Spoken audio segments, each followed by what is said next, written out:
آپ تمامی حضرات کی توجہ چاہتا ہوں کہ تم مصطفیٰ کو یاد نہ کرنا نماز میں، یہ لکھ کے ایک مولوی شیطان ہو گیا۔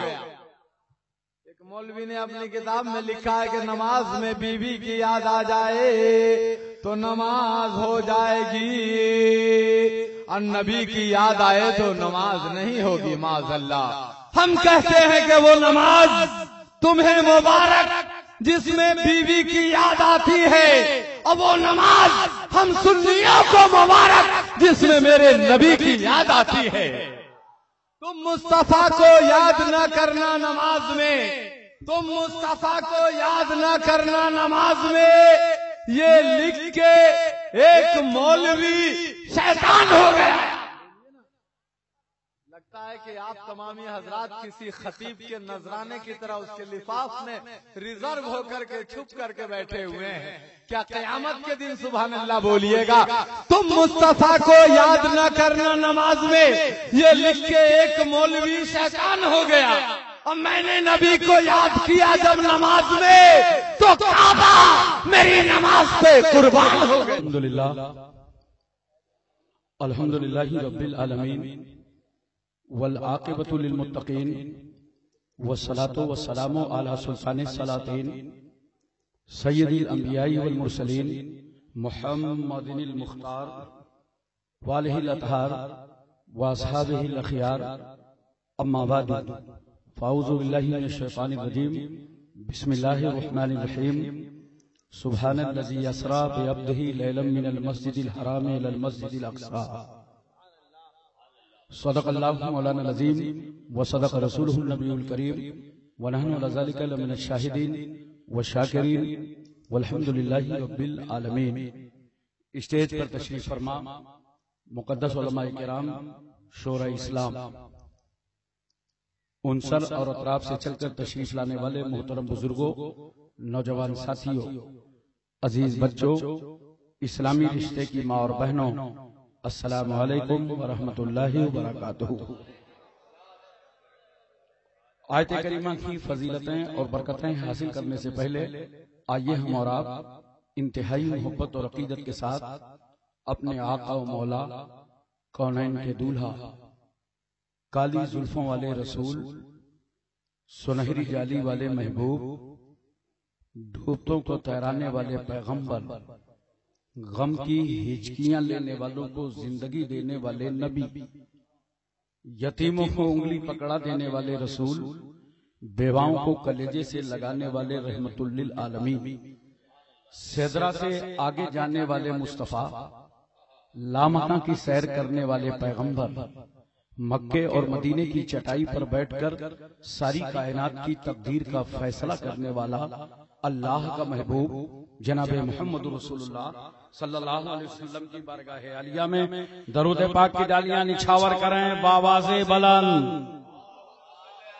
اللہم صلی علی سیدنا مولانا محمد وعلی آل سیدنا مولانا محمد بارک وسلم، صلاۃ و سلام علیکہ یا رسول اللہ۔ ایک بار اور محبت سے اللہ رب محمد صلی اللہ علیہ وسلم، نانو عباد محمد صلی اللہ علیہ وسلم، صلاۃ و سلام علیکہ یا رسول اللہ۔ ایک بار پوری توجہ مدینہ طیبہ میں اور محبت سے نبی اور آل نبی کی بارگاہ میں صلی اللہ علیہ النبی الامی وعلیہ صلی اللہ علیہ وسلم، صلاۃ و سلام علیکہ یا رسول اللہ۔ محترم حضرات، میں اپنے نردھارت سمے سے 1 گھنٹہ 45 منٹ ویلم سے بیٹھا ہوں، جس کے لیے مجھے کھید ہے، مگر ایسے ماحول میں بھی آپ کی فکر اور آپ کا ذہن چاہے جیسا ہو، الحمدللہ میں آج بہت موڈ میں ہوں، اور جو موڈ کبھی کبھی بنتا ہے وہ ابھی ابھی بن گیا۔ شاعر اہل سنت جناب نسیم سحر کو آپ نے سماعت فرمایا، شاعر مکرم جناب افضل مظفر پوری کو سنا، اور جناب راحت بشن پوری کو۔ ان کو سب کو آپ سن چکے ہیں. نقیب اہل سنت حضرت علامہ مولانا غلام مظفر صاحب جو شاندار نظامت سے آپ حضرات کو نواز رہے ہیں. ایک بڑے باپ کے یہ بیٹے ہیں. بہت ساری ان کی ذمہ داریاں ہیں جنہیں نبھا رہے ہیں. اب تک پورے جلسے میں یہ اپیل کر رہے تھے کہ اور آگے آؤ آگے آؤ. میں سمجھ گیا کہ شاید اردو آپ کم سمجھتے ہیں، اس لیے میں آپ سے نہیں کہوں گا آگے آؤ. میں اپنے علماء سے گزارش کروں گا کہ آپ لوگ تھوڑا تھوڑا آگے آ جائیے. دیکھیے کتنی تیز سمجھ رہے ہیں. آپ لوگ نہیں سمجھتے اتنی جلدی. آ جائیے سب لوگ آگے آ جائیے. ہوا تو ملتی رہتی ہے، ملے گی انشاءاللہ. آپ کی مرضی ہو تو آپ بھی آ سکتے ہیں، میں روکوں گا نہیں. اگر ہے آپ کی مرضی تو آپ آ سکتے ہیں، ورنہ کوئی ضرورت نہیں. جہاں بیٹھے ہو بیٹھے رہو. اتنی خوشامد مت کرواؤ یار. یہ بڑے قیمتی لوگ یہاں بیٹھے ہیں. آپ سے بار بار گزارش کر رہے ہیں روڈ والے آ جاؤ، سڑک والے آ جاؤ، ادھر والے آ جاؤ، ادھر والے آ جاؤ. ایک بات میں بتاؤں آپ کو، جب تک آپ معراج مصطفیٰ کانفرنس میں اس ایوان محمدی میں بیٹھے رہیں گے انشاءاللہ اس وقت تک آپ سے کوئی گناہ نہ ہوگا. اگر تمام خطاؤں سے بچنا ہے تو آپ جلسے میں آ جائیں. اور ادھر ادھر رہو گے تو کبھی دکان میں آگ جائے گی، کبھی مکان میں آگ جائے گی، کبھی کھلیان میں جائے گی، کبھی کسی کے جیب میں جائے گی. پتہ نہیں کہاں حسد کرتے نظر آئیں گے، کہاں اناد کرتے نظر آئیں گے، کہاں بغض رکھتے نظر آئیں گے. اور جلسے گاہ میں آ گئے تو الحمدللہ یہ مقدس چہرے آپ کی نظروں میں نظر آئیں گے.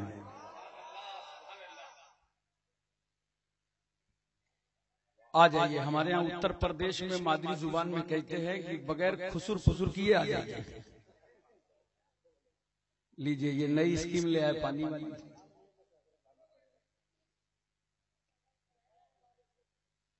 بڑھ جائیے اطمینان. جتنے بھی کمیٹی کے لوگ ہیں اگر وہ میری آواز سن رہے ہیں تو سارا انتظام چھوڑ دیں اللہ کے بھروسے. اب وہ سب جلسے میں آ جائیں. جس حال میں جہاں انتظام ہو. اگر رات بھر انتظام ہی کرتے رہو گے تو جلسہ فجر بعد کراؤ گے کیا؟ اپنی پوزیشن پر سارا انتظام چھوڑ دیجئے. اللہ حافظ و ناصر ہے. انشاءاللہ آپ کے گاؤں سے نہ کوئی بھوکا جائے گا نہ پیاسا جائے گا. اللہ رزاق ہے، ہم سب عبد الرزاق ہیں. حضرات 4 مصرے نظر کرتا ہوں. جماعت اہل سنت کی عبقری شخصیت حضرت علامہ مولانا عبد المصطفیٰ صاحب قبلہ رفاقتی جو سن 1965 تک کانپور میں اہل سنت والجماعت کی خدمت کر چکے ہیں. 65 تک یہ کانپور میں رہے. 64 میں میں پیدا ہوا. آپ سوچ سکتے ہیں کتنا زمانہ انہوں نے دین و سنیت کی خدمت میں کانپور میں گزارا. اور انصر والوں، مظفر پور والوں، ہم تو مظفر پور کا احسان اہل کانپور پر بے شمار مانتے ہیں. اس لیے کہ شیخ طریقت رہبر شریعت، روح درسگاہ، حضور امین شریعت حضرت علامہ مولانا مفتی رفاقت حسین صاحب قبلہ اشرفی رحمت اللہ تعالی علیہ جو شہر مظفر پوری ہی سے وابستہ تھا. کانپور کو امین شریعت نے کانپور بنا دیا. اللہ کی بارگاہ میں دعا ہے کہ امین شریعت کے فیضان سے اللہ تعالی ہم سب کو مالا مال فرمائے. اب بالکل بیٹھ جائیے. جو سو رہے ہیں وہ تو سونے دیجئے، کوئی بات نہیں ہے. آپ لوگ بیٹھ جائیے اپنی جگہ، آرام سے تقریر سنیے. دیکھیے 4 مصرے میں نظر کرتا ہوں، سماعت فرمائیں. نوجوان عالم دین فاضل گرامی حضرت علامہ مولانا ارتضا کمال صاحب اشرفی، دیگر تمام ہمارے علماء ائمہ جن کے چہروں کی آپ زیارت فرما رہے ہیں. شعر سنیے گا. کرم کرم جب آل نبی کا شریک ہوتا ہے. کرم جب آل نبی کا شریک ہوتا ہے. بگڑ بگڑ کے ہر ایک کام ٹھیک ہوتا ہے، بگڑ بگڑ کے ہر ایک کام ٹھیک ہوتا ہے۔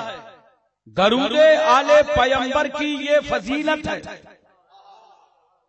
درود آل پیمبر کی یہ فضیلت ہے کہ لا شریک بھی اس میں شریک ہوتا ہے۔ نعرہ تکبیر، نعرہ رسالت، حضرت علامہ ہاشم کانپوری، معراج مصطفیٰ کانفرنس۔ محترم حضرات، ہم اور آپ جس ملک میں رہتے ہیں اس کا نام کیا ہے؟ بولو یار، کچھ ہوں ہاں کرو۔ کتنے پڑھے لکھے لوگ بیٹھے ہیں۔ ابھی میں نے کوٹا راجستھان میں پوچھا تھا ہمارے وطن کا نام کیا ہے، سب بولے کوٹا۔ ان کو معلوم ہے کہ ہمارے ملک کا نام کیا ہے؟ ہندوستان۔ یہ ہندوستان وہ ملک ہے جس کے رگ و ریشے اور ذرے ذرے میں علماء اہل سنت کی قربانیاں موجزن ہیں۔ مگر اس وقت ہمیں بڑا خیال اور احساس ہوتا ہے جب لوگ قرآن کی عظمت پر انگلی اٹھاتے ہیں، قرآن پر طنز کرتے ہیں، قرآن کے خلاف بکواس کرتے ہیں، قرآن کی 24 آیتوں کو بدلنے کی بات کرتے ہیں، قرآن کی آیتوں میں تحریف اور مداخلت کرتے ہیں۔ ہم تمہیں گارنٹی کے ساتھ بتانا چاہتے ہیں، کان کھول کر کے سن لو، اگر ہندوستان میں قرآن نہ ہوتا تو بھارت آزاد نہ ہوتا۔ کون نہیں جانتا علامہ فضل حق خیر آبادی کو؟ انہوں نے قرآن اور حدیثی کی روشنی میں انگریزوں کے خلاف فتوی جہاد صادر فرمایا، تب ہندوستان آزاد ہوا۔ کون نہیں جانتا مولانا لطف اللہ شاہ علی گڑھی کو؟ یہ مولانا سید احمد اشرف کچھوچوی کے استاد گرامی ہیں، علی گڑھ میں ان کا مزار پاک ہے۔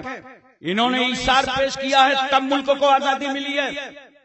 مفتی عنایت احمد صاحب کاکوروی نے کالے پانی کی سزائیں برداشت کی ہیں، تب ہندوستان آزاد ہوا ہے۔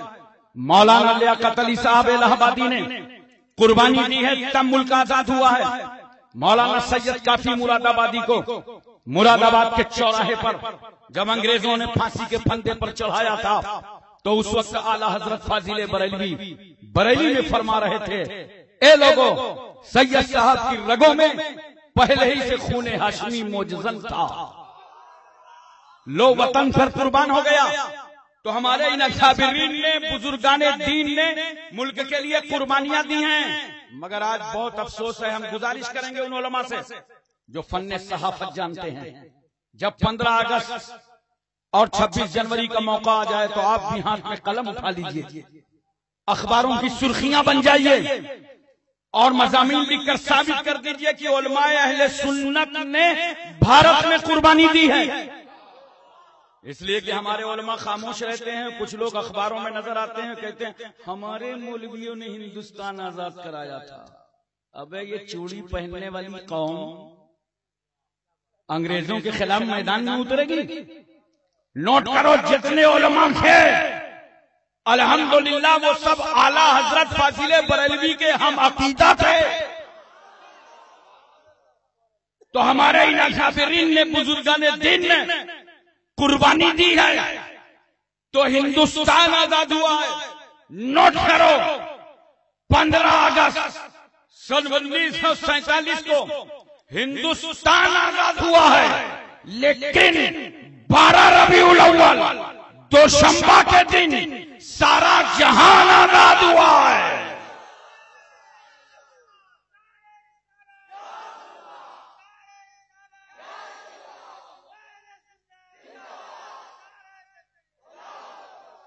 تحریکیں آج بھی چل رہی ہیں ہندوستان میں، کم تھوڑی ہیں۔ اب تحریکوں کا اثر تو بیرون دنیا چلا گیا۔ مصر میں کیا ہوا، لیبیا میں کیا ہوا؟ ابے دل لگا کے دعا کرو، یا اللہ سعودیہ میں کب ہوگا؟ بھارت میں تحریکیں تو بہت ہیں۔ ہر 3 مہینے میں جھارکھنڈ میں ریل کی پٹری اکھاڑ کے پھینک دی جاتی ہے۔ بنگال چلے جاؤ، ہر 6 مہینے میں بنگال بند۔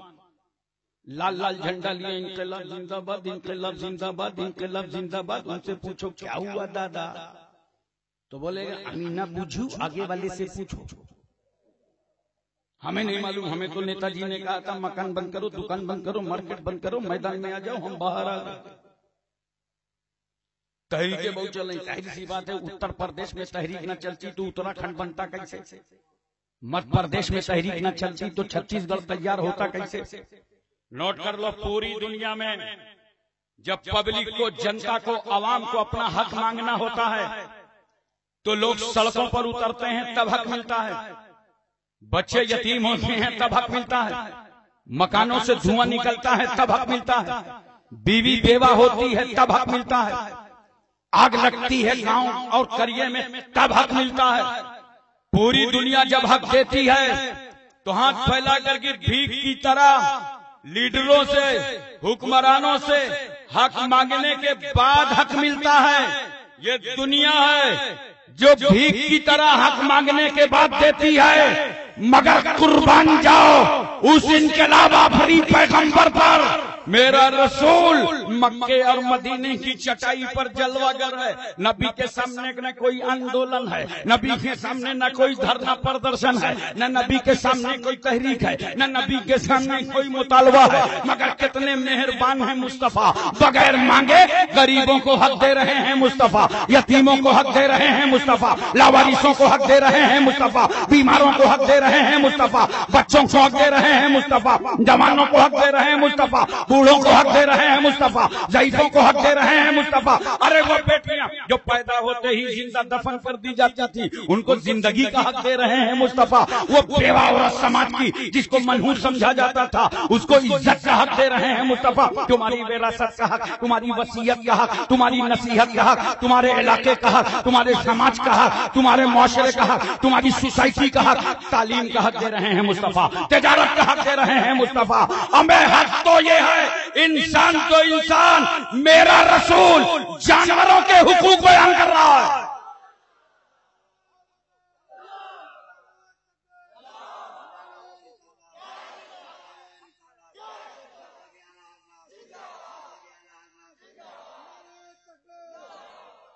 جانور کو جانور پیغمبر نے ان ہرے درختوں کا حق بیان کر دیا، تمہاری کھیتیوں کا حق بیان کر دیا.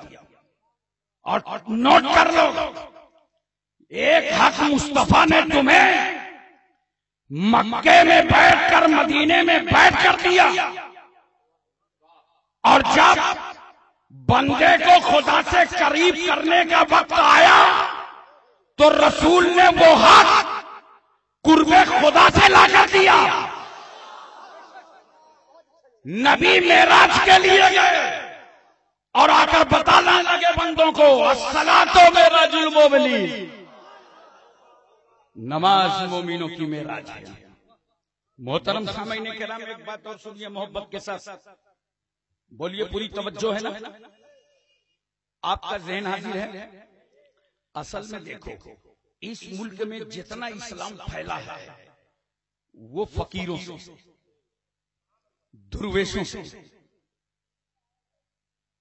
عاشقان مصطفیٰ نے اسلام پھیلایا ہے. یہی تو وجہ ہے پوری دنیا میں 57 ممالک ہیں مسلمانوں کے، مگر جو درود و سلام کا نذرانہ بھیجنے کی سعادتیں ہندوستان کو حاصل ہیں وہ کسی دوسرے ملک کو حاصل نہیں ہیں. تو اسلام پھیلایا خواجہ غریب نواز نے. 90 لاکھ انسانوں کو مسلمان کر دینے کا نام معین الدین چشتی ہے. 85,000 کو مسلمان کرنے کا نام صابر کلیری ہے. بنارس کی زمین پر 40,000 کو ایک نظر میں مسلمان کرنے کا نام مخدوم اشرف کے چوچوی ہے. تو اسلام پھیلایا محبوب الہی نے، صابر کلیری نے، زندہ شاہ مدار نے، وارث دیوان نے، سرکار مہربان نے، مخدوم کے چوچا نے، منور علی شاہ الہ آبادی نے، مخدوم جاج مؤمن نے، شرف الدین یحییٰ منیری، علاء الحق پنڈوی، اخی سراج الدین، مخدوم ماہی، بابا بہاء الدین، بابا تاج الدین. نوٹ کرو، اسلام پھیلایا ان بزرگوں نے ہے اور بچایا امام احمد رضا نے ہے.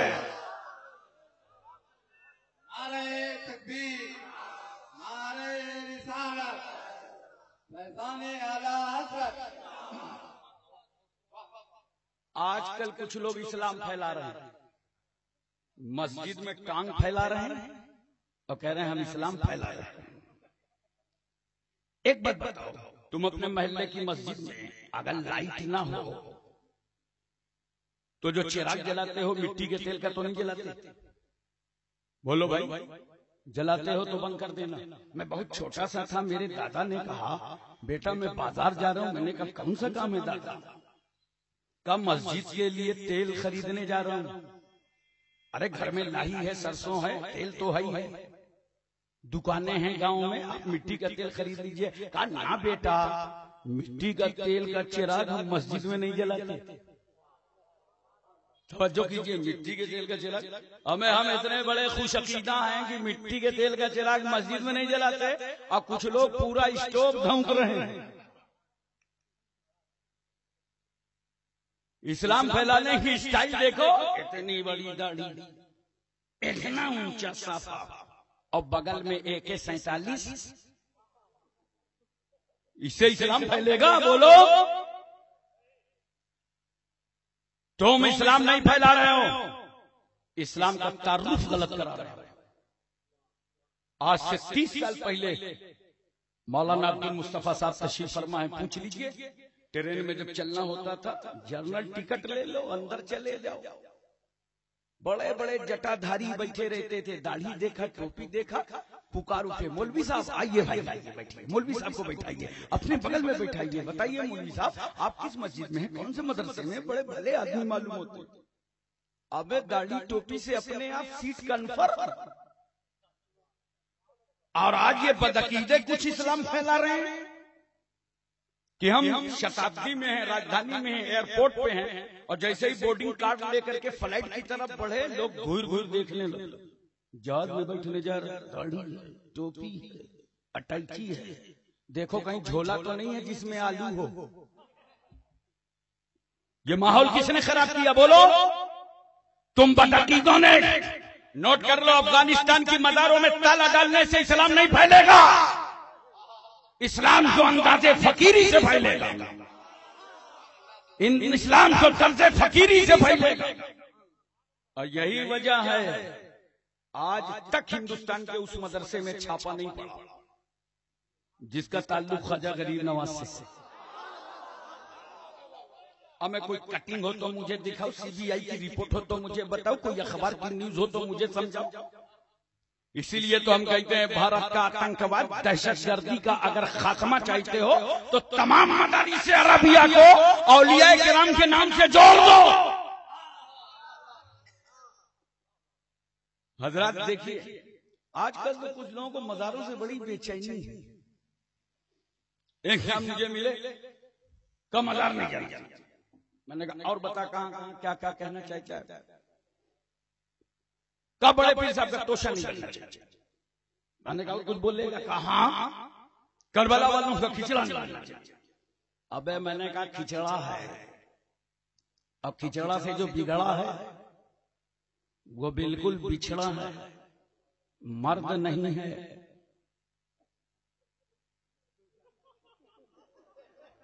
بڑے سمجھدار لوگ ہیں، ارے جو بولو وہ تو سمجھتے ہی، اور جو نہ بولو وہ بھی سمجھ جاتے ہیں۔ ایک آیا میرے بچ کا عرس نہیں ہونا چاہیے، میں نے کہا کیوں؟ کہا عورتیں جاتی ہیں، تو میں نے کہا شادی نہیں ہونا چاہیے، بولا کیوں؟ میں نے کہا عورتیں جاتی ہیں، اور اگر تیرا یہ فارمولا انڈیا میں لاگو کیا گیا تب تو بھارت کے سیاسی نیتاؤں کو ایک الگ سے جماعت بنانا پڑے گا، آل انڈیا رڑوا سماج۔ ابے شادی بھی ہوگی، عرس بھی ہوگا، مگر یہ کیوں نہیں کہتے دونوں شریعت کے مطابق ہوں گے؟ بولو، دیکھو ذرا غور سے میری طرف دیکھنا، اگر دیکھو گے نہیں تو سمجھ نہیں پاؤ گے۔ یہ دیکھ رہے ہو، سمجھ گئے؟ نام مت لینا، سمجھ گئے؟ اس کا کتنا خیال رکھتا ہے کہ کہیں کٹنے نہ پاؤ۔ اپنی عمر گزر گئی تو اولاد کا خیال، یہ بچے کٹاوے نہ پاؤں۔ بولو، ابھی اتنا خیال اس کا، اتنا خیال، اور یہاں سے نکلتا کیا ہے؟ بتانا مت۔ ارے کوئی مشکمبر تو نکلتا نہیں، گندگی نکلتی ہے۔ بولو، تو گندگی نکلتی ہے تو کیا کرو گے؟ میں رومال اٹھاؤ پہنچ، جو جتنا بڑا موسم زدہ اتنی بڑی رومال نکلا ہے پوچھ لو، یہی تو کرو گے کہ ناک ہی کاٹ ڈالو گے؟ بولو یار، ناک تو نہیں کاٹو گے نا؟ اسی طرح اعلان کر دو کہ عرس میں، شادی میں جو غلط رسمیں ہیں ان رسموں کو مٹایا جائے گا۔ عرس کل بھی ہو رہا تھا، آج بھی ہو رہا ہے، قیامت تک ہوتا رہے گا۔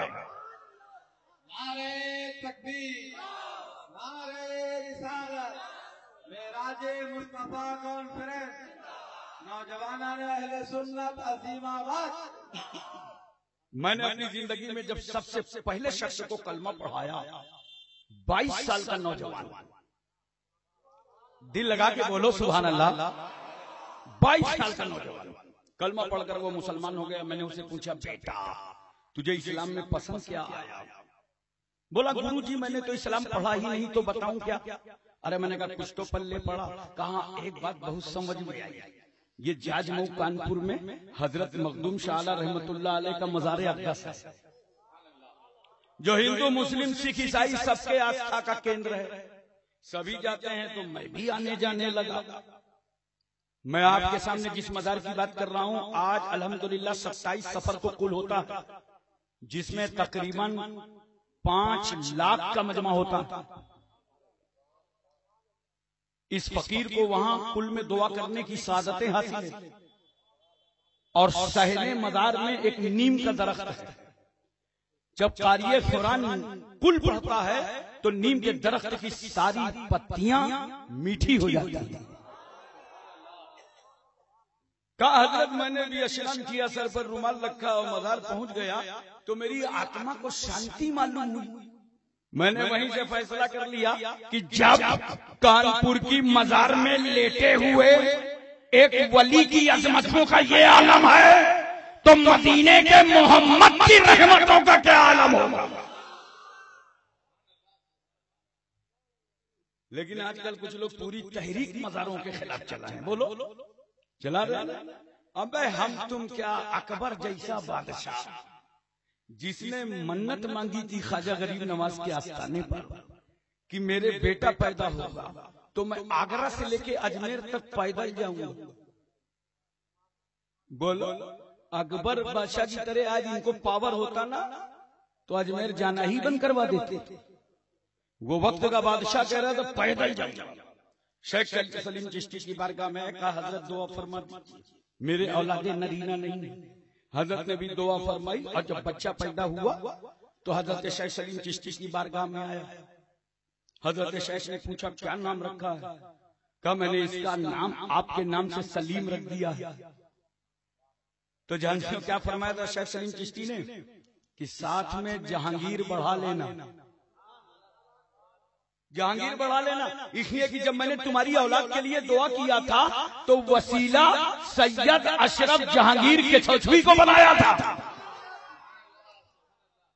حضرات اکبر اپنی نظر پوری کرنے کے لیے چلتا ہے آگرہ سے اجمیر پہنچا۔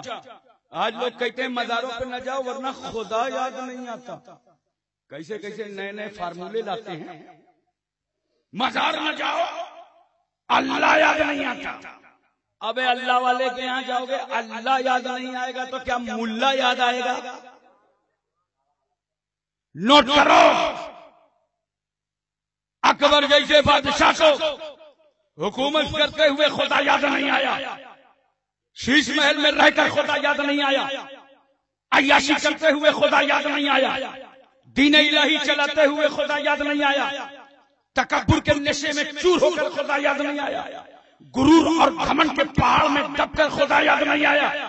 مگر جب اکبر غریب نواز کی مزار پر پہنچا تو ایسا خدا یاد آیا، ایسا خدا یاد آیا کہ اکبری مسجد ہی بنوا ڈالا۔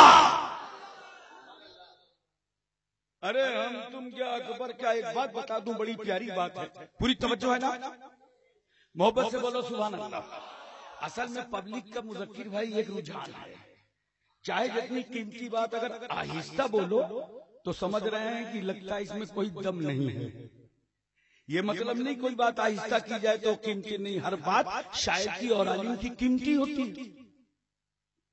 توجہ کیجئے، کون نہیں جانتا امام ربانی مجدد الفسانی شیخ احمد سرہندی رحمت اللہ تعالی علیہ کو سلسلہ نقشبندیہ کے کتنے بڑے شیخ طریقت مجدد، آپ خود لکھتے ہیں مکتوبات امام ربانی کہ جب میں علالت کے دنوں میں اجمیر شریف پہنچا تو اس دن غریب نواز کے مزار کا غسل دیا گیا تھا۔ ارے لگا کے بولو سبحان اللہ۔ ایک مجدد لکھ رہا ہے کہ غریب نواز کی مزار کا غسل دیا گیا تھا، اور آج کل کچھ لوگ سمجھ رہے ہیں یہ غسل اور چادر یہ عرس بریلی والوں نے نکال لیا۔ بولو یار، ابھی سید سالار مسعود غازی بہرچی رحمت اللہ علیہ کا عرس ہوا ہے 1010 سال۔ کتنے دنوں سے عرس چل رہا ہے؟ ارے یہ سب معمولات اہل سنت چل رہے تھے، دلیلیں اعلی حضرت نے دے دی، برہان اعلی حضرت نے قائم فرما دیا۔ توجہ فرمائیے ذرا سا، فرماتے ہیں کہ جب غسل سے فارغ ہو گئے لوگ تو غریب نواز کی مزار کی چادر خادموں نے مجھے نظر کر دی، سبحان اللہ۔ تو میں نے اسے سینے سے لگایا اور میں بول پڑا کہ خواجہ کی نظر میں جو سب سے پسندیدہ لباس تھا وہ شیخ احمد تمہیں مل گیا۔ اس کے بعد اپنے بچوں کو وصیت فرماتے ہیں، خواجہ سعید سے کہا میرے بیٹے سنو، جب میرا انتقال ہو جائے تو الگ سے کافن خریدنے کی ضرورت نہیں ہے، چادر خواجہ میں لپیٹ دینا اور ارحم الراحمین کے حوالے کر دینا۔ غور کیجئے، اس لیے میں کہتا ہوں اولیاء کرام سے وابستہ رہو، دامن اولیاء سے لگے رہو، انشاءاللہ تمہیں کوئی پیچھے نہ کر پائے۔ آج میں آپ کو بتانا چاہتا ہوں، معراج مصطفیٰ کانفرنس ہے، اس پر بھی کتنے اعتراضات لوگ کرتے ہیں، کتنی بکواس کرتے ہیں، لیکن دیکھو قرآن کتنی سادگی سے بیان فرما رہا ہے۔ سبحان الذی اسری بعبدہ لیلا من المسجد الحرام الی المسجد الاقصی، پاکی ہے اس رب کے لیے جو راتوں رات لے گیا مسجد حرام سے مسجد اقصی تک۔ بول دو محبت سے سبحان اللہ، ذرا دل لگا کے بولو سبحان اللہ۔ آپ توجہ کیجئے گا، ذرا سا ذہن حاضر رکھیے گا، میرا پیغمبر ام ہانی کے گھر میں جلوہ گر، مکین سدرۃ المنتہا حکم الہی پا کر ام ہانی کے گھر آیا، مگر آج جبریل نے آنے کا روٹ بدل دیا، راستہ بدل دیا۔ جبریل دروازے سے نہیں آئے، چھت سے آئے، چھت پھٹی، جبریل آئے، دیکھا نامعینی ولا تنامو قلبی فرمانے والا پیغمبر کہ لوگوں میری آنکھیں سوتی ہیں، دل جاگا کرتا ہے۔ جبریل کھڑے ہیں کہ آنکھ تو بند ہے، بیدار کیسے کروں؟ کافوری ہوں، جبریل نے رسول اللہ کے تلووں پہ رکھا، ٹھنڈک کا احساس ہوا، مصطفیٰ نے آنکھ کھول دی۔ تو سرکار کیا دیکھ رہے ہیں؟ چھت ٹوٹی ہے، جبریل آج دروازے سے نہیں آئے، چھت سے آئے۔ نبی سمجھ گئے یہ چھت زمین اور آسمان کے درمیان ایک پردہ تھی، چھت ٹوٹ گئی، اب زمین آسمان میں کوئی پردہ نہیں ہے۔ اس کا مطلب یہ کہ آج وہ وقت آ گیا کہ اللہ اور رسول میں کوئی پردہ نہیں ہے۔ اچھا ایک بات بتاؤ، جبریل امین نے اپنی ہونٹ رکھا کہاں؟ تلوے رسول پہ، محبت سے بولو سبحان اللہ۔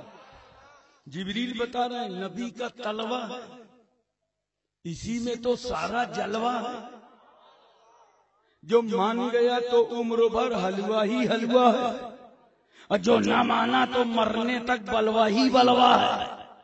یہ نبی کا تلوہ ہے۔ جبریل کا سر نبی کے تلوے پر، توجہ کیجیے گا. انسان کی ابتدا کہاں سے ہوتی ہے بولو؟ پیر سے. مکمل کہاں پہ ہوتا ہے؟ بولتے کہ نہیں یار، لطیفہ سننے کی تو عادت پڑی ہے، بولو گو کیا؟ ختم کہاں پہ ہوا؟ کمپلیٹ کہاں پہ ہوا؟ سر پہ. شروع کہاں سے ہوا؟ پیر سے. توجہ کیجیے گا ذرا سا. جبریل کا سر قدم رسول پر، تلوے رسول پر رکھا ہے. جبریل زمانے کو بتا رہے ہیں، اے لوگوں، جہاں سے نبی کی ابتدا ہے وہاں پہ جبریل کی انتہا ہے. حضرات توجہ کیجئے ذرا سا، کہیں تک نہیں. میرے پیغمبر صلی اللہ علیہ وسلم مسجد حرام سے مسجد اقصی، بولو، اور مسجد اقصی میں اللہ کے رسول صلی اللہ علیہ وسلم نے 1,24,000 قوم بیش انبیاء و مرسلین کو نماز پڑھایا. بولو، علماء سے آپ نے سنا ہے نا، بار بار پڑھایا نا. سوال یہ کہ یہ زمانہ کس کا چل رہا تھا؟ یہ پیریڈ کس کا تھا؟ آخری نبی کا، ہمارے نبی کا، تمہارے نبی کا. موسیٰ علیہ السلام کا زمانہ تو نہیں تھا، عیسیٰ علیہ السلام کا زمانہ تو نہیں تھا. کس کا تھا؟ آخری نبی کا زمانہ. تو سوال یہ ہے کہ جب آخری نبی کا زمانہ تھا تو جتنے انبیاء و مرسلین مسجد اقصی نماز پڑھنے آئے تھے، جب ان کا زمانہ تھا ہی نہیں تو آئے کہاں سے؟ بہت پیار سے بتاؤں، اپنی اپنی مزاروں سے، اپنی اپنی آرام گاہوں سے. ہمیں کہنے کی اجازت دو، زندہ تھے تبھی تو آئے تھے. ارے جب انبیاء کی زندگی کا یہ عالم ہے تو امام الانبیاء کی زندگی کا کیا عالم ہوگا؟ میرے پیغمبر صلی اللہ علیہ وسلم مسجد حرام سے مسجد اقصی اور یہاں سے 7 آسمانوں کی سیر کرتے کرتے سدرہ پہ پہنچے تو جبریل بول پڑے، یا رسول اللہ صلی اللہ علیہ وسلم، اگر یہ اکثر منہ برتر پرم فروغ تجلی بسوزت پرم، اگر میں بال برابر آگے جاؤں گا تو خدا کی تجلی کے فروغ سے میرے پر جل جائیں گے. یا رسول اللہ میں بال برابر آگے نہ جاؤں. جبریل کیا کہہ رہے ہیں؟ بولو، بال برابر آگے نہ جاؤں. اب کچھ لوگ شامیانہ قنات لے کے میلوں آگے بڑھنے کا پروگرام بنائے. ہمیں وفاداری نبی کی دلوں میں اتار لو. رسول کی وفاداری بہت کام آتی ہے. دیکھو میں آپ کے یہاں انصر آیا ہوں، مولانا ارتضیٰ کمال صاحب سے پوچھئے، کمیٹی والوں سے پوچھئے، صدر سیکریٹری سے. اکیلے آیا ہوں، بوریا بستر تھوڑی لایا ہوں. میرا کام تھا وفادار نبی بن جاؤ، رسول کی وفاداری میں نکل پڑو. کل میں سیوان بولوں گا، پرسوں پرتاپ کا، اور 7 کو بمبئی. اب پورے ملک سے میری انکوائری کرا لیجئے، جہاں جاتا ہوں بوریا بستر تھوڑی لے جاتا ہوں. میرا کام ہے وفادار نبی بن جاؤ. نبی کی وفاداری میں نکلو تو بستر لگا لگایا ملتا ہے. رسول کی وفاداری میں نکلو بستر لگا لگایا ملتا ہے. اب کچھ لوگ ایسے ہیں جو نبی کی غداری میں نکلے ہیں تو بستر انہی کے اوپر سوار ہے. ہمیں یہ تو دنیا کا عذاب ہے، آخرت والا تو باقی ہے. وفادار نبی بن جاؤ، بستر لگا ہے آرام سے سو، اور غدار نبی بنو تو زندگی بھر بستر ڈھو. تھوڑی آواز بڑھا دو بھیا.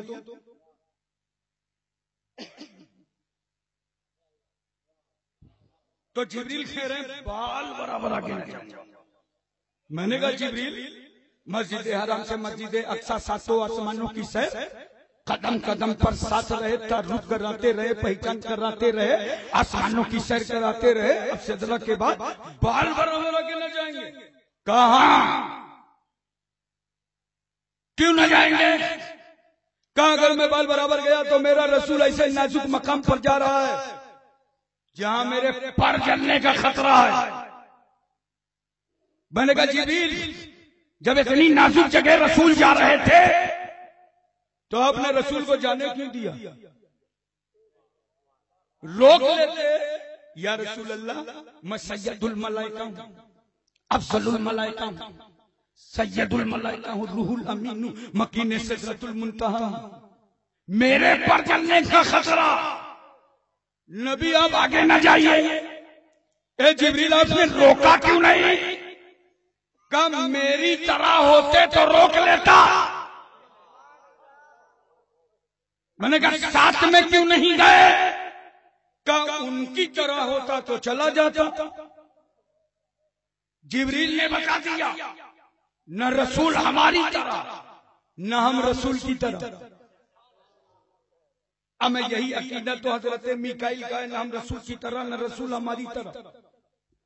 یہی عقیدہ حضرت اسرافیل کا ہے، نہ رسول ہماری طرح نہ ہم رسول کی طرح۔ یہی عقیدہ تو حضرت اسرائیل کا ہے، نہ ہم رسول کی طرح نہ رسول ہماری طرح۔ سنیوں قابل مبارکباد ہو،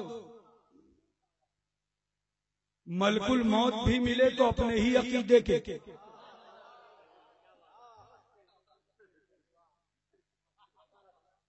اچھا ایک بات بتاؤ، اپنے عقیدے والے سے کتنی محبت ہوتی؟ بولو۔ اب میں تمہارا کوئی رشتہ دار ہوں، انصر بلایا کیوں؟ اس لیے کہ اپنے عقیدے کا۔ بولو، اپنے خیال کا ہے۔ میں بھوٹان جا رہا تھا اور علی پور دوار سے جب میری ٹرین کراس کرتی ہے، ٹرین میں اتنی بھیڑ، بھارت سرکار پورا پیسہ لیتی ہے چڑھانے کا بھی اتارنے کا بھی۔ ٹرین میں چڑھنا ہو تو محنت مت کرو، دروازے پہ کھڑے ہو جاؤ، نیچے والے اوپر کر دیں گے۔ اترنا ہو تو کھڑکی پہ آ جاؤ، پیچھے والے نیچے کر دیں گے۔ پوری ٹرین کھڑی تھی، میں سائڈ کی برتھ میں لیٹا تھا۔ اتنے میں بہت دیر سے ایک نوجوان دیکھ رہا تھا مجھے، دیکھتے دیکھتے بولا مولانا۔ ہم نے کہا فرمانا۔ کہا آپ کس خیال کے ہیں؟ ہم نے کہا الحمدللہ ہم اچھے خیال کے ہیں۔ کہا نہیں ابھی سمجھ میں نہیں آیا، مزاروں پہ جاتے ہیں؟ ہم نے کہا سبحان اللہ۔ میلاد شریف، اب ہم نے کہا میراج النبی، میلاد النبی، شفاعت النبی، حیات النبی، ہمارے ہاں سب ہوتا ہے، چلتا ہے۔ بولا تب تو آپ اپنے ہی خیال کے۔ مجھے لگا گروپ سے مل گیا۔ میں نے کہا اپنے خیال کا ہے تو کھڑا کیوں ہے؟ ورنہ ٹرین میں کوئی جلدی سے کسی کو بیٹھاتا ہے؟ اپنے کو کوئی ریل منشری سے کم نہیں سمجھتا؟ میں نے کیوں بیٹھا لیا؟ اپنے خیال کا۔ تو بولا اپنے خیال والے سے محبت ہوتی ہے نا، اپنے عقیدے والے سے محبت ہوتی ہے نا۔ ایک صاحب جامعہ اشرف المدارس گدیانہ کانپور تشریف لائے، کہا حضرت عبد الرحمن بھائی کا انتقال ہو گیا۔ کہا مغرب بعد، اب عشاء کی نماز میں، عصر کی نماز میں تو آئے تھے، اتنی جلدی؟ کہاں روح نکلنے میں کوئی تکلیف تھوڑی ہوئی ہے، بڑی آسانی سے نکل گئی، ایسے نکل گئی جیسے پھول سے خوشبو۔ تو جانتے جب ملک الموت خوش عقیدہ کے یہاں آئیں گے تو امکان آسانی ہے، اب کہیں بد عقیدہ کو پائے گئے تو ٹٹوا دبائیں گے، مرنا پڑے گا۔ اس لیے آج طے کر لو اور پڑوسیوں کو بتا دو کہ جو عقیدہ ہے جبریل امین کا وہی عقیدہ رہے گا سارے مومنین کا۔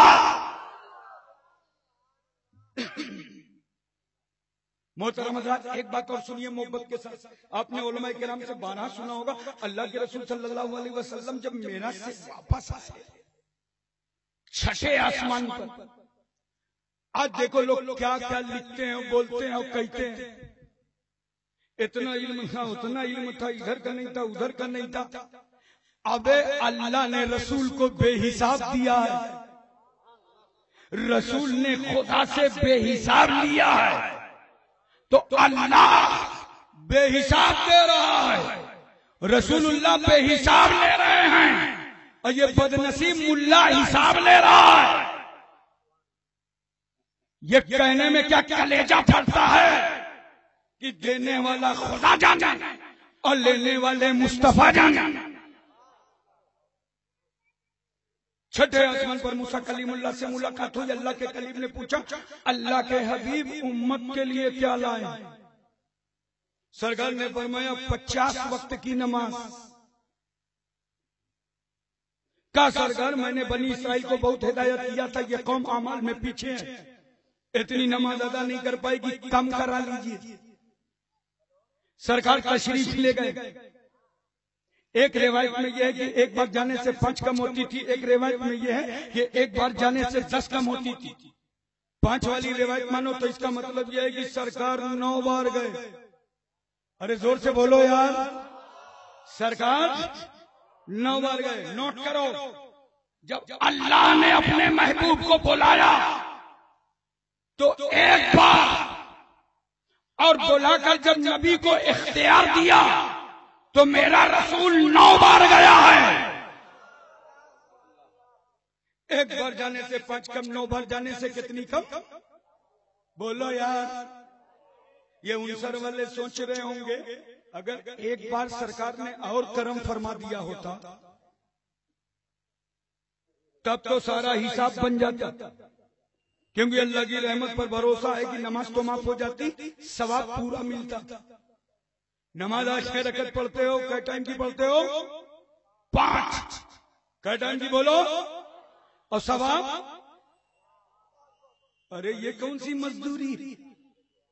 نماز پڑھو 5 ٹائم، ثواب 50 ٹائم۔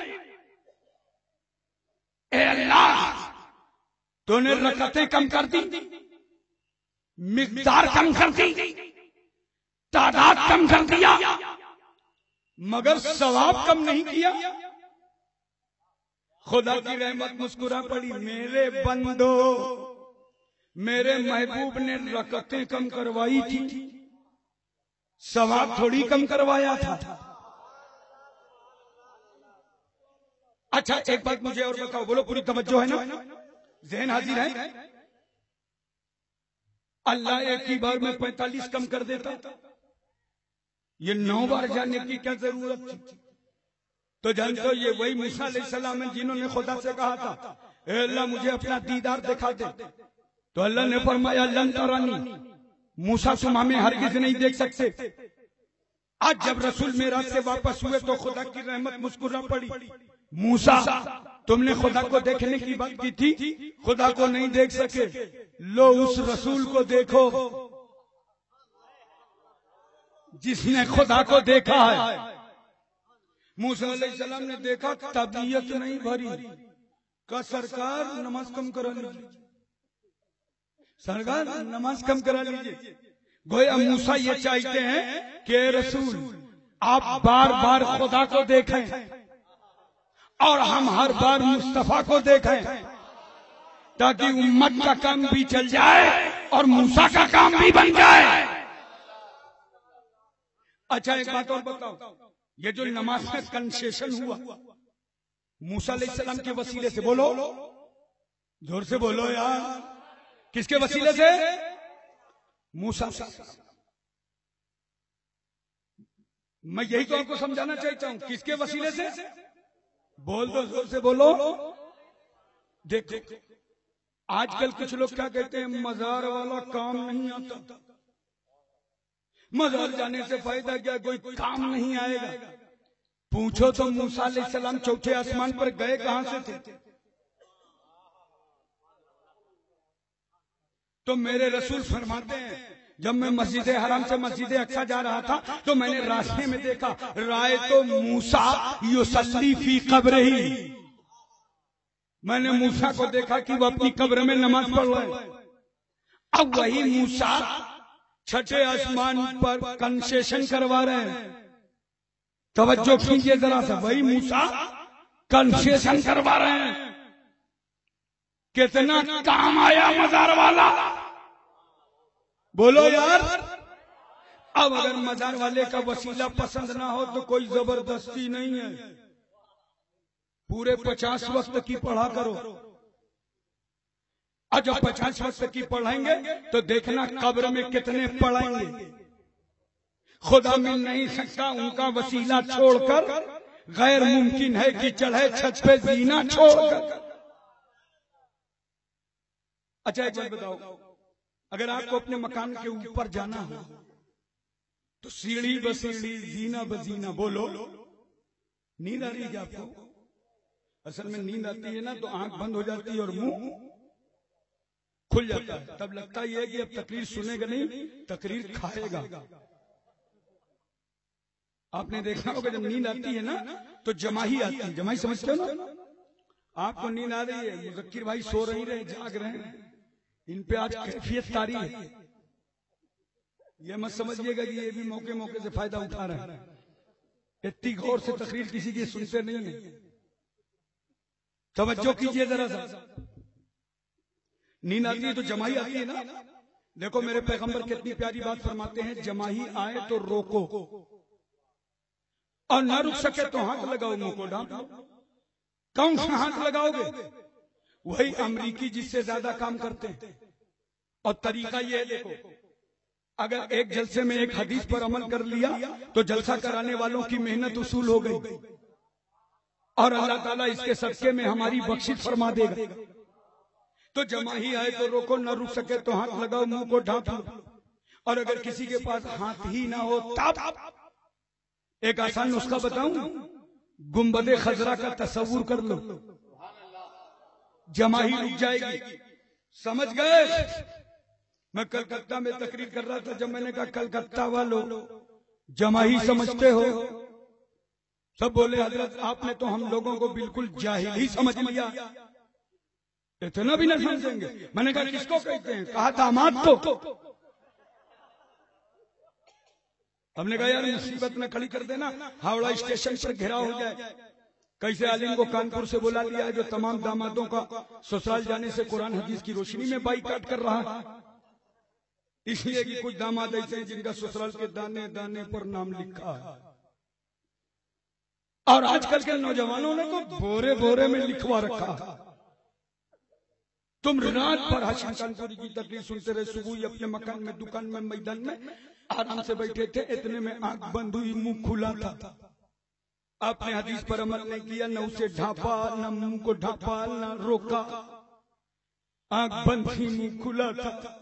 ادھر سے اڑتی ہوئی ایک مکھی آ رہی تھی، اس نے دیکھا موقع اچھا ہے، پوری دکان کھلی اور دکاندار غائب، وہ دروازے سے داخل ہو گئے تو آپ نے شٹر ڈاؤن کر دیا، گیٹ بند۔ جانتی ہیں جب آپ بند کر دیں گے گیٹ تو وہ تلاش کرے گی پیٹ، پھر تو ڈالے گی میٹ، چاہے جتنا بڑا ہو سیٹ، وہ کہاں کرنے والی ہے لیٹ، تو ساودھانی ہٹی اور درگھٹنا۔ ہوشیاری سے بیٹھو یار، محبت سے بولو سبحان اللہ، دل لگا کے بولو سبحان اللہ۔ تو میں عرض کر رہا تھا کہ زینہ بزینہ جاتے ہو نا، پہلی منزل، دوسری منزل، تیسری منزل میں سیڑھی بسیڑھی، انسان کو بھیجو تو سیڑھی بسیڑھی، لیکن اگل بگل اگر کوئی بندر کھڑا ہو وہ سیڑھی سے جائے گا؟ بندر ڈائریکٹ، بندر ڈائریکٹ، انسان سیڑھی بسیڑھی۔ مگر ہم نے دیکھا ہے کبھی کبھی بندر جہاں سے چھلانگ لگاتا ہے، پلٹی کھاتا ہے، وہیں آ جاتا۔ یہی تو ہم ان کو سمجھانا چاہتے ہیں، کہیں ایسا نہ ہو ڈائریکٹ چھلانگ لگایا تھا جنت کی، آنکھ کھلی تو جہنم میں لیٹے ہو۔ خدا مل نہیں سکتا ان کا وسیلہ چھوڑ کر، غیر ممکن ہے کہ چڑھے چھت پہ زینہ چھوڑ کر۔ بڑا اچھا شعر پڑھا تھا غلام مذکر صاحب نے۔ کیا کیا لوگ بکواس کرتے ہیں کہ نبی کا خیال آ جائے تو نماز نہیں ہوتی۔ ابے خیال روک کون پائے گا نبی کا؟ بولو۔ یہ ہمارے نسیم سہیل صاحب بیٹھے ہیں، آ گئے کہ چلے گئے؟ کئی عطر ملا کے انہوں نے مجموعہ بنایا. لائیے مجھے دے دیجیے. بڑے مہربان ہیں. شاعر لوگ دیتے کم لیکن یہ عجب مزاج کے آدمی. دیکھیے یہ عطر کی شیشی انہوں نے دے دیا نا, ہمیں سب لوگ گواہ ہو, یہ سارے علماء گواہ انہوں نے دے دیا. میں اسے ابھی لے جاؤں گا اپنی اٹیچی میں ڈال دوں. کل سیوان جلسے میں پہنچوں گا. اٹیچی کھولا, کپڑے چینج کیے, اور جیسے ہی عطر لگایا نسیم سحر کا خیال آ گیا. ہمیں آئے گا کہ نہیں آئے گا؟ یہ کس نے دیا تھا, کہاں کے جلسے میں دیا تھا, کیسے دیا تھا, مانگنا پڑا تھا تب دیا, اسٹیج میں دیا تھا. چونکہ یہ تحفہ ہے, تحفہ دیکھو گے مالک تحفہ یاد آ جائے گا. کوئی سعودی عربیہ سے اگر تمہیں موبائل لا کے دے دے, جیسے ہی 3-5 کرنا شروع کیا ویسے ہی دینے والے کا خیال آ گیا. بولو, ہمیں کوئی رومال حاجی جی لا کے دیتے, جمعہ والے دن جیسے ہی رومال ڈالا حاجی جی کا خیال آ گیا. تو تحفہ دیکھو مالک تحفہ یاد آتا, تحفہ دیکھو دینے والے کا خیال آتا ہے. الصلاۃ معراج المومنین, نماز مومنوں کی معراج ہے, اور اس نماز کا تحفہ لانے والے مصطفیٰ جان رحمت ہے. ارے جب جب نماز پڑھو گے تو تحفہ لانے والے کا خیال آئے گا.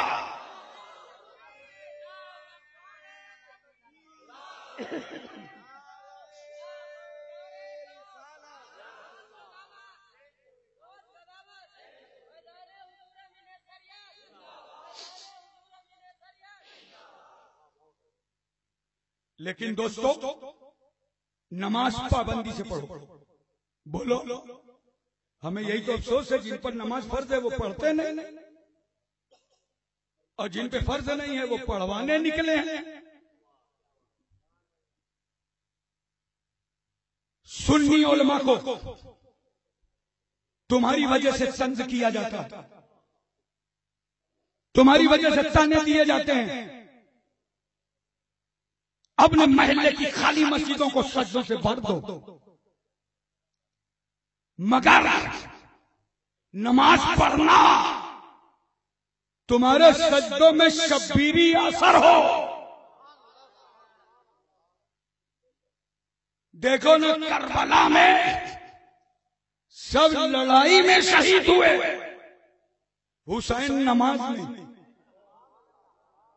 اور اپنے ماننے والوں کو سبق دے گئے کہ نمازیوں کا حسین ہے, عابدوں کا حسین ہے, ساجدوں کا حسین ہے, نمازیوں کا حسین ہے. یہی وجہ ہے جانتے ہو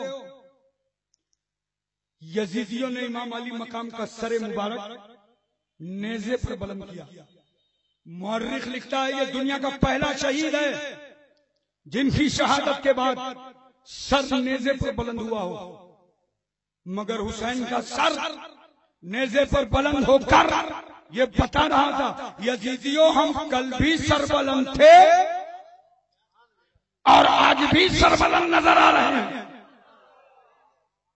ایک صحابی ہیں وہ فرماتے ہیں میں ملک میں شام میں تھا, اور جب مجھے خبر ہوئی کہ نواسہ رسول کی شہادت ہو گئی ہے اور ان کا کٹا ہوا سر دمشق یزید کے دربار میں لایا جا رہا ہے, وہ فرماتے ہیں تیز رفتار سواری سے میں دمشق آیا اور لوگوں سے پوچھا ایک بات بتاؤ سر حسین کس راستے سے آئے گا؟ لوگوں نے بتایا بابو سعد سے آنے والا ہے. صحابی فرماتے ہیں تیز رفتار سواری سے میں بابو سعد پہنچ گیا تو میں نے کیا دیکھا, ایک سر نیزے پر بلند ہے, پیچھے سیدانیاں ہیں, چھوٹے چھوٹے بچے قیدی بنا لیے گئے ہیں. میں اور قریب آیا اور جیسے ہی میری نظر سر حسین پر پڑی تو بے ساختہ میری آنکھوں سے آنسو بہ نکلے. اور میں زار و قطار رونے لگا. اس قافلے میں ایک 7 سال کی بچی چل رہی تھی. اس بیٹی نے پوچھا بابا جان کیا ہماری مصیبتوں پہ رونا آ رہا ہے؟ آپ کون ہیں؟ آپ کا نام کیا ہے؟ صحابی رسول نے فرمایا بیٹی میں صحابی رسول اللہ ہوں. آج جس سر کو میں نے کٹا ہوا دیکھا ہے کل اسی سر کو اپنی نظروں سے دیکھا تھا کہ اللہ کے رسول نے بار بار چوما تھا. ان یزیدیوں نے حسین کا سر نہیں کاٹا، بوسہ گاہ رسول اللہ کو کاٹا. بیٹی تم کون ہو؟ تمہارا نام کیا ہے؟ 7 سال کی بچی نے کہا تھا بابا جان ہمارا نام سکینہ ہے. اور یہ جو آپ کٹا ہوا سر دیکھ رہے ہیں یہ میرے والد گرامی امام حسین کا سر پاک ہے. صحابی فرماتے ہیں بیٹی کوئی کام ہو تو بتاؤ. آج میں مظلومان کربلا کے کام آنا چاہتا ہوں تاکہ کل میدان حشر میں لوگوں کی انگلیاں اٹھیں. دیکھو دیکھو یہ وہ صحابی جا رہے ہیں جنہوں نے کربلا والوں کی مدد کی تھی. بیٹی کوئی کام بتاؤ. انصر والوں مظفر پور والوں کون سا کام بتایا تھا حسین کی بیٹی سکینہ نے؟ عام طور سے مشکل کے ٹائم آدمی وہی کام بتاتا ہے جس سے مصیبتیں حل ہوں. وہ کہہ سکتی تھی بابا جان شہادت کے بعد گھر والوں کی لاشوں پر گھوڑے دوڑائے گئے، ہڈیاں چکنا چور کر دی گئی. اب ہم کو پھر یزید کے پاس لے جایا جا رہا ہے. خدا جانے وہاں کون سا ظلم ڈھایا جائے گا. آپ ہمیں مدینہ طیبہ واپس کرا دیجئے. مگر صابرہ کی بیٹی صابر کی بیٹی سکینہ تھی. انہوں نے یہ مطالبہ نہیں کیا. وہ کہہ سکتی تھی بابا جان 3 دن سے دریائے فرات پر پہرا لگا رہا، ٹھنڈے پانی کا انتظام ہو جاتا. مگر اب وہ سکینہ پانی کا کیا مطالبہ کرتی جن کا 6 مہینے کا بھیا بغیر پانی کے شہید کر دیا گیا ہو. اب وہ پانی کیا مانگتی تھی جن کے پانی کے خاطر جن کے چچا کے بازو کاٹ لیے گئے ہوں. ایک قطرہ سکینہ نے پانی کا بھی مطالبہ نہیں کیا. وہ کہہ سکتی تھی کہ خیمے میں آگ لگا دی گئی، چادریں چھن گئی، معقول لباس کا انتظام ہو جاتا. ایک چادر کا بھی مطالبہ حسین کی بیٹی نے نہیں کیا. کیوں؟ یہ رسول اللہ کے گھر کی بیٹیاں کسی کے سامنے جھولی پھیلانے نہیں آئی تھی، سماج کی جھولیاں بھرنے آئی تھی. کون سی بات کہی تھی حضرت سکینہ نے؟ میری ماں ہو، بہنوں، بیٹیوں، اگر کسی گھر سے ماں بہنیں بیٹیاں نہ آئی ہوں تو نوجوانوں، بوڑھوں، بچوں یہ پیغام سکینہ اپنے گھروں تک پہنچا دینا. 7 سال کی بیٹی نے کہا تھا بابا جان ایک کام ہے اور وہ کام یہ ہے کہ والد گرامی کا سر مبارک جب بستیوں سے نکلتا ہے تو لوگ تماشائی بن کر دوڑ پڑتے ہیں، سر حسین سے اتنا قریب آ جاتے ہیں کہ ہمارے پردے کا اہتمام باقی نہیں رہتا. ہم تو وہ ہیں جن کے گھر میں جبریل پردے کا قانون لائے تھے. ہماری دادی سیدہ فاطمہ کا گزر پل فراس سے ہوگا تو محشر والوں کو آواز دی جائے گی محشریوں اپنی اپنی نظریں جھکا لو. رسول اللہ کی بیٹی فاطمہ 70,000 حوروں کے ساتھ پل فراس سے گزرنے والی ہیں. بابا جان ایک کام ہے، والد گرامی کے سر مبارک کو تھوڑا آگے کرا دیجئے تاکہ بستی اور قریہ کے لوگ آگے چلے جائیں تو ہم سیدانیوں کے پردے کا اہتمام باقی رہے. وہ صحابی فرماتے ہیں 400 چاندی کے مسکال میں نے خودی کو دیا تھا تو اس نے امام علی مقام کا سر پاک آگے کیا تھا.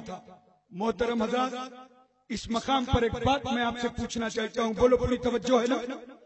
ذہن حاضر ہے؟ ایک باپ کو اپنی بیٹی سے کتنی محبت ہوتی ہے اس کا کبھی آپ نے اندازہ کیا؟ جب آپ تھک کر بال بکھرے ہوئے، چہرہ کملایا ہوا، بگڑی ہوئی صورت، قرضدار سے تماچے کھا کر، گالیاں سن کر، مزدوری کر کے جب آپ اپنے گھر آتے ہیں، تھکی ہوئی طبیعت، ایسی صورت میں آپ کی 3 سال کی بچی نے دیکھا، دوڑ پڑی، ابو جان کو سلام کیا، آ کر کے گود میں بیٹھ گئے۔ بچی کیا گود میں بیٹھی، آپ کو لگا کہ سارے شہر پر قبضہ ہو گیا۔ توتلی زبان سے پیارے باپ سے بات کرنے لگی۔ اس بچی کو آپ نے پرورش کیا، پالا، سنوارا، تعلیم و تربیت سے نوازا۔ 18 سال کی بیٹی ہوئی تو آپ نکل پڑے رشتے کی تلاش میں۔ بیٹی کا نکاح کرنا ہے، ڈھونڈ لائے رشتہ، بارات آنے کا ٹائم طے ہو گیا۔ بولو تم لوگ بارات جاتے ہو نا؟ بولو بھائی، کیا مظفر پور کا ماحول ہے؟ ایک بارات میں کتنے لوگ جاتے ہیں؟ کم سے کم 200 100، بعض جگہ 500 1000 جا رہے ہیں۔ پیغام مصطفیٰ، معراج مصطفیٰ کانفرنس میں یاد رکھنا، اور آج سے طے کر کے جاؤ کہ انشاءاللہ ہم اپنے سماج میں باراتیوں کی تعداد گھٹا دیں گے۔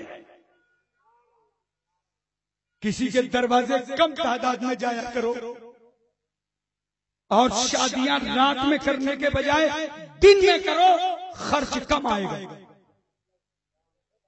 لیکن بارات جانے والوں، آپ نے دیکھا ہوگا باراتی بات بات پر ناراض ہوتا ہے۔ بولو، ناک پہ غصہ رکھا رہتا ہے۔ بوڑھا باپ بار بار مناتا ہے، کھانا کھا لو، پانی پی لو، وہ جھٹکے مارتا ہے، مگر وہ بوڑھا پیر پکڑتا ہے، ہاتھ پکڑتا ہے۔ کیوں؟ اسے معلوم ہے کہ اگر ایک باراتی بھی بغیر کھائے چلا گیا تو میری بیٹی کو زندگی بھر تانے دیے جائیں گے۔ اگر آپ نے منانے کے بعد کھا بھی لیا تب کیا کرتے ہیں؟ 4 ادھر نکلے، 14 ادھر نکلے، خلال ڈالا زبان پر، دانت پر، اب کوئی کہہ رہا ہے ٹھنڈا تھا سالن، کوئی کہہ رہا ہے گرم نہیں تھا، کوئی کہہ رہا ہے مزہ نہیں آیا، کوئی کہہ رہا ہے پانی اچھا نہیں تھا۔ بولو، میں کہنا چاہتا ہوں، کیا تم اللہ کے شکر گزار بندے بننا چاہتے ہو؟ بولو بولو، بننا چاہتے ہو نا؟ تو نوٹ کرو، اپنے بھائی کی شکر گزاری کیا کرو، اور آج سے طے کر لو کہ بیٹے کی دروازے جا کر کھانے کے چکر میں مت رہا کرو۔ اللہ نے اگر تمہیں کچھ توفیق دی ہے تو بیٹی کو جا کر ہدیہ پیش کر دو، اور اس بوڑھے باپ کا بوجھ کم کر دو، تاکہ سماج کی ساری بیٹیاں سمجھ جائیں کہ ہم معاشرے میں زحمت بن کر نہیں آئے بلکہ سراپا رحمت بن کر آئے۔ حضرات، ایک ٹائم وہ ایسا ہے جب بچی گھر سے رخصت ہوتی ہے۔ بولو، آپ نے دیکھا ہوگا، آپ کی طرف ہمارے یہاں اتر پردیش میں کچھ جگہ ایسی ہے یہاں رخصتی کے وقت دولہا میاں اندر جاتے ہیں۔ مولانا عبد المصطفیٰ صاحب نے دیکھا ہوگا، دولہا میاں اندر جائیں گے، چاروں طرف سے خواتین اسلام گھیر لیں گے، بٹوا، رومال، انگوٹھی کی رسم چلے گی، اور دولہا میاں لال لال رومال یوں لگائے گا۔ لگتا ہے کہ اس سے بڑا نیک اور شریف آدمی پورے علاقے میں کوئی نہیں ہے۔ بولو، جتنی شرافت سے یہ سسرال میں جا کے 1 گھنٹہ بیٹھتا ہے، اتنی شرافت سے اگر محلے میں رہنے لگے تب تو اللہ کا ولی بن جائے۔ بولو، رومال لگائے، اندر ہی اندر سوچ رہا ہے بائک نکلی کہ نہیں، جہیز کتنا باہر آیا۔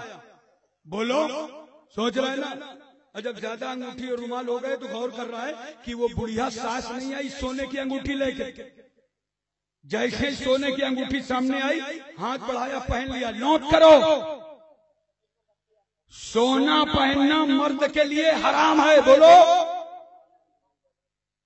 ارے نادان، تیرے یہ ہاتھ اس لیے نہیں ہے کہ تو سونا پہنے، یہ ہاتھ تو مظلوموں کے کام آنے کے لیے ہے، یتیموں کی سرپرستی کے لیے ہے، رزق حلال کے حصول کے لیے ہے، سجدوں میں بچھانے کے لیے. آج تھوڑا سا روپیہ پیسہ کسی کے پاس ہو جاتا ہے نا تو سونے کی زنجیر پہننے لگتا ہے. سنو، مرد کے لیے سونا حرام ہے. یہ تیرا گلا سونا پہننے کے لیے نہیں ہے، ضرورت پڑ جائے تو راہ خدا میں کٹانے کے لیے. حضرات وہی ایک ٹائم آتا ہے رخصتی کا، بولو. اس درد کو وہی جانتا ہے جس نے کبھی اپنی بیٹی کو رخصت کیا ہو. بیٹی دلہن بن کر کے تیار، گھر کے لوگ بلا رہے ہیں، بوڑھے باپ کو بلاؤ، بھائی کو بلاؤ، بہن کو بلاؤ، اجازت دے دو. بوڑھا باپ آیا، کیا پوزیشن ہے اس کی آپ کو معلوم ہے؟ دائیں کی ٹوپی بائیں چلی گئی، کپڑے میں سالن اور شوربہ نظر آ رہا ہے، داڑھی کے بال بکھر گئے ہیں، لرزتے ہوئے ہاتھ. لوگ کہہ رہے ہیں بیٹی کو اجازت دے دو. سر پر ہاتھ رکھا، کلیجہ کانپ رہا ہے، دل تڑپ رہا ہے، ہاتھ لرز رہے ہیں. بول پڑا، اے میری نور نظر لخت جگر، جا خدا حافظ. بیٹی، میں نے اللہ کے نام پر تجھے داماد کے حوالے کر دیا. سسرال کو اپنا گھر سمجھنا. اب تیری تعلیم میں، تربیت میں کوئی کمی بیشی رہ گئی ہو تو بوڑھے باپ کو معاف کر کے جانا. اتنا کہنا تھا کہ باپ کی آنکھ سے آنسو آ گئے، زارو قطار رو پڑا، بہنیں رو پڑی، بھائی سسیاں لینے لگے. نوٹ کرو، ایک آنگن میں اتنے آنسو بہتے ہیں تب ایک بیٹی رخصت ہوتی ہے. کہاں ہے جہیز کے لالچی؟ کہاں ہے جہیز کے بھکاری جو ناجائز مطالبہ جہیز کا کرتے ہیں؟ وہ سماج کے بھکاری ہیں، منگتے ہیں. ایسے بھکاریوں کے یہاں تم اپنی بیٹیوں کا رشتہ مت کرو. اللہ تمہارا بھی حافظ و ناصر ہے اور تمہاری بیٹیوں کا بھی حافظ و ناصر ہے. جو شخص عزت ابرو کے ساتھ اپنی بیٹی تمہارے نکاح میں دے دے، سب سے بڑا یہی جہیز ہے. ایک آخری بات سن لیجئے، بولو پوری توجہ ہے نا، ذہن حاضر ہے. ایک وقت وہ آتا ہے جب موت آتی ہے، مرنا ہے نا. بولو یار، مرنے کے نام پہ کوئی بولتا ہی نہیں. بوڑھا سے بوڑھا آدمی قبر میں پیر لٹکائے، پوچھو بابا مرنا ہے تو لاٹھی نکالے گا. مرنے کی بات کر رہا ہے. اتنا کنفرم ٹکٹ، بس ڈیٹ نہیں معلوم. ایک وقت آئے گا جب موت آئے گی، ہمارا تمہارا لاشا آنگن میں پڑا ہوگا. یہی خبر پورے سماج کو ہوگی، انتقال ہو گیا. مگر سن لو، جب اس بیٹی کو خبر ہوگی جسے تم نے 18 سال پال کر داماد کے حوالے کیا تھا، رو پڑے گی، گھر آئے گی، ہوش گم. آنکھ کھولتی ہے، لوگ پوچھتے ہیں بیٹی صبر سے کام لو، تو کہہ رہی ہے محلے والوں تمہارے کاندھوں پہ صرف میرے باپ کا جنازہ نہیں جائے گا، میرے حقوق کا جنازہ جائے گا. مجھے بیٹی کہہ کے کون پکارے گا؟ میری پریشانیوں میں کون کام آئے گا؟ میری خیریت کون معلوم کرے گا؟ وہ بیٹی باپ کی موت پر اتنا روتی ہے، اتنا روتی ہے کہ اس بیٹی کو یہ خیال نہیں رہتا آنچل کہاں ہے، دوپٹہ کہاں ہے، بال کدھر بکھر گئے، لباس کدھر چلا گیا. سنو، ہمارے تمہارے سماج میں ایک موت ہو جائے تو بیٹی باپ کی موت پر اپنا کو سنبھال نہ سکے، اپنا لباس نہ سنبھال سکے، اپنا وجود نہ سنبھال سکے. مگر قربان جاؤ، کتنی عزت ماں بیٹی ہے حسین کی، کتنی رفت ماں بیٹی ہے حسین کی، کتنی عصمت ماں بیٹی ہے حسین کی، کتنی تقدس ماں بیٹی ہے حسین کی، کہ باپ کا سر سامنے چل رہا ہے اور شریعت پر عمل ہو رہا ہے، قرآن پر عمل ہو رہا ہے، اسلام پر عمل ہو رہا ہے. نعرہ تکبیر، نعرہ رسالت، معراج مصطفیٰ کانفرنس. اس لیے بیٹیوں، بہنوں، ماں، تم بمبئی کی اداکاروں کو نہ دیکھو، تم جناب فاطمہ کے کرداروں کو دیکھو. ام کلثوم کی زندگی دیکھو، زینب کا نقش قدم دیکھو. وما توفیقی الا باللہ. السلام علیکم.